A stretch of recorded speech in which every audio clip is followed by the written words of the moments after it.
വെളിച്ചം ദുഃഖമാണുണ്ണി, തമസ്സല്ലു സുഖപ്രദം. കുഞ്ഞുണ്ണി കവിത ഒരു സംവിധാനമാണ് കഴിഞ്ഞ കുറേ നാളുകളായി കോവിഡ്-19 പശ്ചാത്തലത്തിൽ ഇടതുമുന്നണി ഗവൺമെൻറ് നടപ്പിലാക്കിക്കൊണ്ടിരിക്കുന്നത്. എന്തൊരു ഭീമമായ വിദ്യുച്ഛക്തി ചാർജാണ് ഓരോ വീടുകളിലും. ഉപയോഗിക്കാത്ത കറണ്ടിന് ഇല്ലാത്ത ബില്ലാണ് വന്നിരിക്കുന്നത്.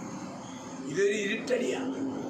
കേരളത്തിലെ സാധാരണക്കാരായ കൺസ്യൂമേഴ്സ് കഴിഞ്ഞ 3 മാസക്കാലമായി പട്ടിണി കിടക്കുകയാണ്. ലോക്ക്ഡൗണാണ്. ജോലിയില്ല, കച്ചവടമില്ല, വ്യവസായമില്ല. പാഷാണം വാങ്ങി തിന്നാൻ പോലും ആരുടെയും കയ്യിൽ പണമില്ല. നഞ്ചു വാങ്ങി തിന്നാൻ നയാ പൈസ ഉണ്ടായിരുന്നെങ്കിൽ പലരും ആത്മഹത്യയെക്കുറിച്ച് ആലോചിച്ചല്ലേ. അത്ര കൊണ്ട് വലിയ ബില്ലാണ് ഇപ്പോൾ വരുന്നത്. ഇടിവെട്ടേറ്റവനെ പാമ്പ് കടിച്ചു എന്ന് പറഞ്ഞ പോലാണ് ഇലക്ട്രിസിറ്റി ബില്ല്.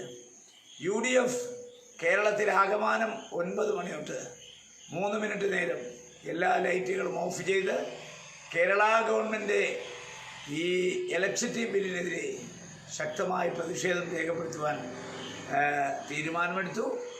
ആ തീരുമാനത്തിൻ്റെ അടിസ്ഥാനത്തിൽ ഞാനും എൻ്റെ വീട്ടിലെ എല്ലാ ലൈറ്റുകളും ഓഫ് ചെയ്ത് 3 മിനിറ്റ് നേരം ഞാൻ വിദ്യുച്ഛക്തി ഓഫ് ചെയ്ത് ഈ പ്രതിഷേധ സമരത്തിൽ പങ്കെടുക്കുന്നു.